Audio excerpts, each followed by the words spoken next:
핵심 포인트 24번 재산보험의 가입 제한 같이 한번 살펴보도록 하겠습니다. 출제 경향 먼저 볼게요. 첫 번째 유형은요.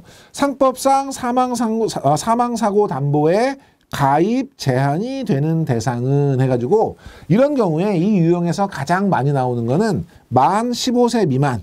만 15세 미만은 무효지요. 그래서 요 만 15세 미만인 계약, 만 15세 미만을 대상으로 하는 사망을 담보로 하는 보험 계약은 무효이기 때문에 그거를 고르는 문제가 이제 주로 출제가 되고요.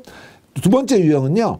상법상 사망 담보 보험 계약의 무효 요건에 대한 내용으로 틀린 것은 무효 요건을 저희가 두 개 정의하고 있죠. 그 두 개와 예외사항 중요한데 같이 살펴볼게요.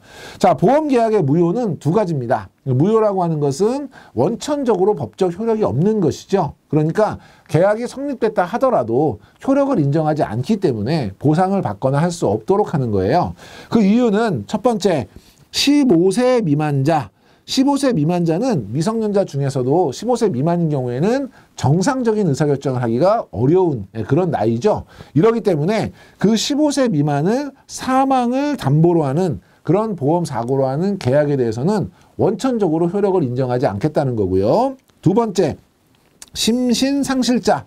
심신상실자는 정상적인 의사판단, 의사결정 능력이 이제 거의 없는 이런 경우라고 볼 수 있고, 심신박약자. 심신박약자는 정상적인 의사결정은 어렵더라도 그러니까 아주 어려운 것은 아니지만 정상인에 비해서는 다소 판단이 좀 쉽지 않은 이런 상태를 저희가 심신박약자라고 표현합니다. 이 사람들을 사망을 보험사고로 하는 계약인 경우에는 역시 무효로 하겠다는 건데요.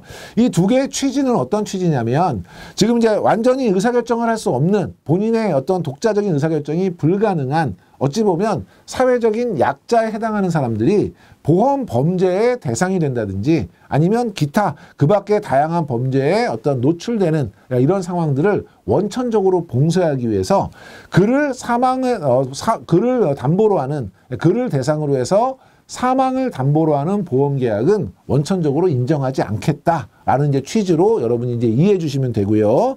밑에 보면 예외가 있어요. 단 심신박약자인 경우, 그러니까 완전히 의사 능력이 없는 것은 아니지만 정상인보다 조금 떨어지는 이런 경우에 두 가지. 첫째, 보험 계약을 직접 체결한 경우, 본인이 직접 체결한 경우하고, 두 번째, 단체보험의 피보험자로 계약을 체결한 경우.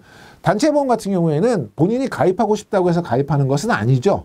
왜냐하면 그 단체에 속해 있어야 되기 때문에 역선택의 가능성이 오히려 적은 것이에요. 그렇기 때문에 이 두 가지의 경우 전제 조건은 의사 능력이 있는 경우, 계약 체결 당시에 심신박약자의 의사 능력이 있는 경우에는 이 경우에는 예외적으로 무효가 아니고 유효 계약으로 인정해 주겠다라는 겁니다. 이 부분에서 제일 중요한 키포인트는 시험에 자주 나오는 것 중에 하나가 가입 제한 연령이 자주 나오고 있고요. 15세 미만, 제가 아까 강조했었던 15세 미만인 것이 시험에 자주 나옵니다. 그래서 여러분이 우리 가입 제한 대상 연령은 15세 미만이라고 하는 것은 꼭 기억해 주시기 바랍니다.